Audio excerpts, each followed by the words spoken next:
And I'd like now to welcome our guests for this evening. We've got Elizabeth Coe and Phil Coleman, and we're going to be talking about contact centres, which can be a very upsetting area, particularly for dads, who are often the ones who may be forced to meet their child or children there, often feeling that it's completely unjust and unfair. And we will get onto that. But first of all, I'd really like it, Phil, if you could share with me the horror story that you told me when we were talking. And the reason we're doing this, everyone, is if you're going to use a contact centre, you need to be sure that you use the right kind of contact centre. So take it away, Phil. Absolutely. So in the UK, the law around child contact doesn't, it's not as strict as it would be for, say, childminders or nurseries. So what the National Association of Child Contact Centres does is provides accreditation to make sure these centres are safe and appropriate places. However, because the law is the way that it is, people choose to be a member of NAC. It's not mandatory they do so. There are safeguards in place, like the court won't use them or CAFCAS won't use them if they don't do that. But even so, anybody can open a contact centre. This horror story. We became aware of a case down south where a family had been through court proceedings, and the judge that was hearing those proceedings had made an order for contact to take place. Dad decided that he didn't want to pay the costs of contact. It would have been about £40 an hour, something like that. And he decided that he didn't want to pay those costs. Why should he have to pay to see his children? So instead of going through that process, he decided to pay NAC considerably more money in order to attempt to open a contact centre of his own. Now, the only reason that anybody found out about that is because of the thorough checks and the processes that we have in place in order to prevent such things happening. This gentleman wasn't qualified to run a contact centre. He didn't have DBS checks and wasn't planning to get DBS checks. If anything, this would have been a really unsafe place for a child to have contact. But even more so because it was part of a potential game that he was playing at the time. And we can be quite sure that it was a game because he sent his ex-wife the referral forms for his own contact centre so that she could complete those in order for, assumably, him to supervise his own contact with his child. And that would have been what the court ordered him to do because he would have been using a NAC accredited contact centre. So without our checks and our systems, that could have been a really dangerous situation taking place there. So that's a really serious thing. So, so in summary, if you're using any contact centre, do make sure it's how do you spell that? NA Treble C. NA Treble C. You can check. Yeah, you can check if a contact centre is accredited by going to our website. There's a big yellow button on the website. You can't miss it. It says Find a Centre on it. If you click that and then type in your postcode, you can see all of the centres in your area. And if they're on that list, we've been there, we've checked them, we've written reports, we continually monitor them. They are safe places for your children to go and visit parents that no longer live with them. And when we finish tonight, I will be sending you links to the different platforms, and you'll be able to put that link in for the website for people. Elizabeth, I'd like to bring you in to talk about, there's a lot of stigma that goes with contact centres, but actually I think it's very unhelpful because they serve an incredibly important purpose. Perhaps you could talk a little bit about that. Well, they're neutral places for parents to go to. They're non-judgmental.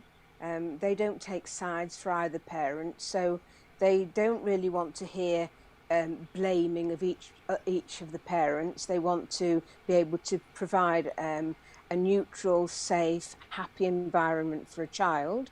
And we want to, or the contact centre wants to make sure the child has the best possible experience that they can. And a contact centre, we've decided, is not forever. It's only a stepping stone while parents are going through the initial stages of separation when things are a bit difficult. So they are asked when they go to reviews to look at the parenting plan, to think about how they might move their contact on, so that there's no expectation that they will be in a contact centre forever, that they need to be thinking long term about being involved with their children, because children have school days, they have birthday parties they go to, they have family occasions, Christmases, birthdays. So it's very important that we engage with both parents to try and help them to make decisions long term about how they might communicate and carry on their contact in the future away from a centre. And I always encourage parents, all parents, to create a parenting plan, a co-parenting plan, have those resources as well in the Best Way to Divorce app, that they can access that. But until I talked to you both, I didn't realise that was part of what they get, if you like, when they use contact centres. And I think that's fantastically useful, because so few people bother to create them, especially the ones that most need to. Phil, with there can be an abusive use of contact centres sometimes, but it's still, it still allows the other parent access to their child. So perhaps you could say a little bit about this and reassurance that you can give, particularly for those, maybe a dad who's been accused of things that they don't believe to be true, and they're feeling it's some kind of sort of punishment. Perhaps give them a little bit of advice around their attitude towards that and how best to turn things around for themselves. Absolutely. So in terms of the abusive use of contact centres, something that we see very, very often, and something that contact centres see very regularly, is that a parent, whether a mother or a father, they are in a relationship with the other parent, they are a perfectly adequate parent at that point. Because of the way legal aid works now, domestic abuse might or might not have taken place. But thinking back to the news stories you were just talking about, where there needs to be winners and losers, quite often the children may be used as weapons, and a contact centre may form part of that. Sometimes that actually happens. Sometimes parents get very paranoid and they feel like it's happening even if maybe it's not. And very often a contact centre may not be able to unpick that, but actually they don't need to unpick that, because a contact centre is a very child-centred environment. What they are most interested in is what works for the children, and they're not interested in the parents being winners or losers so much. So what Elizabeth was saying to you before is that a contact centre is a short-term stepping stone. We don't want you to be having contact with your children in a contact centre. That's not what's best for you, and it's not what's best for your children. We want you to be having contact somewhere other than a contact centre. It might be McDonald's, it might be the park, it might be the family home, anywhere, but somewhere natural and somewhere where you feel comfortable. What a contact centre does is that it provides you with a bridge in order to be able to achieve that. So when you get to the contact centre, quite often communication's broken down, there's a lack of trust, you're not able to communicate with the other parent for some reason. And whether it be supported or supervised contact, the centre will help you to build that relationship back up with your child, maybe learn how to play or learn how to feed, or those things that you might not have had experience in before. But equally as importantly, they will help you to build bridges with the child's other parent, because what the child needs is for the two parents to be able to communicate with one another about the child. The child doesn't need you to be best friends, but the child does need you to be able to talk and be at least comfortable in each other's presence. And the parenting plans, handovers, all of the things like that that a contact centre can offer, over the kind of 3 to 6 months that you might be using a service, they will help you to build that trust and develop that relationship. It's no magic bullet, but it's the bridge, and it's about starting that journey over the bridge so that you can have the kind of relationship with your children that you would like to have. In terms of... sorry.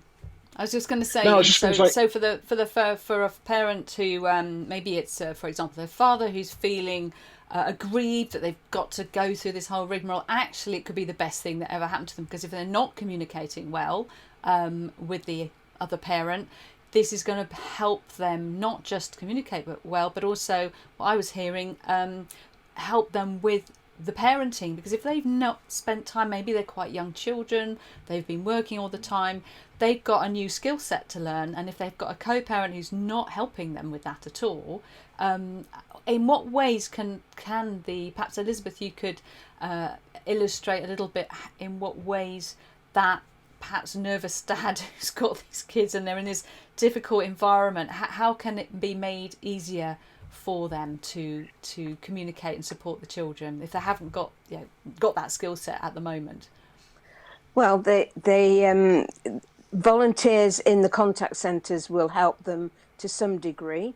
They probably need to speak to somebody who might help them, their own parents or family members that might know about these things. But actually, parents who are having contact with the child just need to accept they need to go at the child's pace.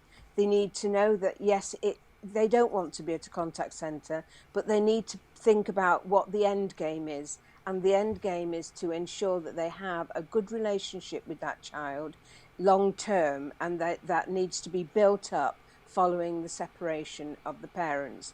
Who knows how the separation happened, whether it was through violence, whether the parent found a new partner and left the home for whatever reason. Children sometimes resent that, and sometimes that parent has to rebuild the relationship with the child, and the contact centre will certainly help that. And long term, we always say, begin with the end in mind. The end is a long term good relationship with the child.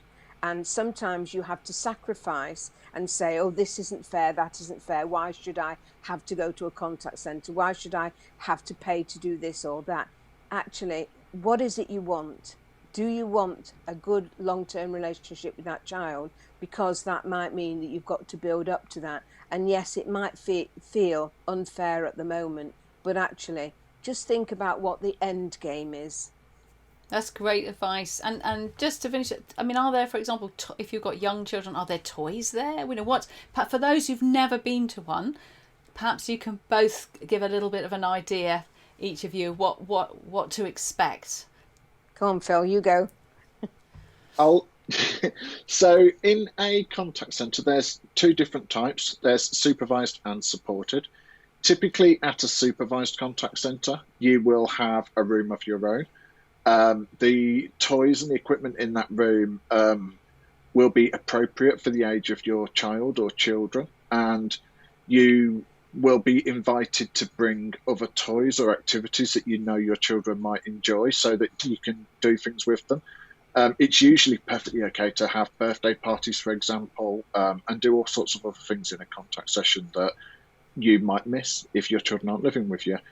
At a supported contact centre, it's very similar but slightly different. So there will be toys, books, games, activities, painting, lots of things to get involved in. But very often you're not in a space of your own. So you may be in a much larger room and there may be other families there as well. The reason for that is that they are very often charitable, voluntary services that are offering that. The people aren't getting paid, so they're not making observations in a supported centre. So they don't need to be one-to-one with you. It's fine for you to be the other side of the room, engaging in a quiet activity in a book corner, and they don't necessarily need to offer you the support that you would get at a supervised centre. But they're very... I know that people have a view of contact centres. I've heard it myself, cold, dark church halls. And 10 years ago, they may well have been. But NAC has worked very hard to ensure that contact centres aren't like that anymore. And actually, the bigger challenge we have is people's perception of contact centres. We're very proud that contact centres are bright, warm, friendly, child-focused environments where families can really get a lot from if they're willing to put in when they get there.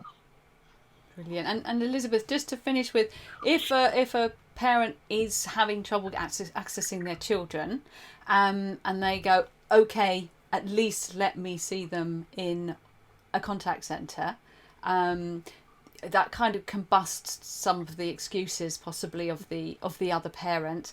Is that something that they can demand that the courts will tend to automatically allow? Because it would have to be pretty serious for them not to be able to, especially if they're willing to be supervised.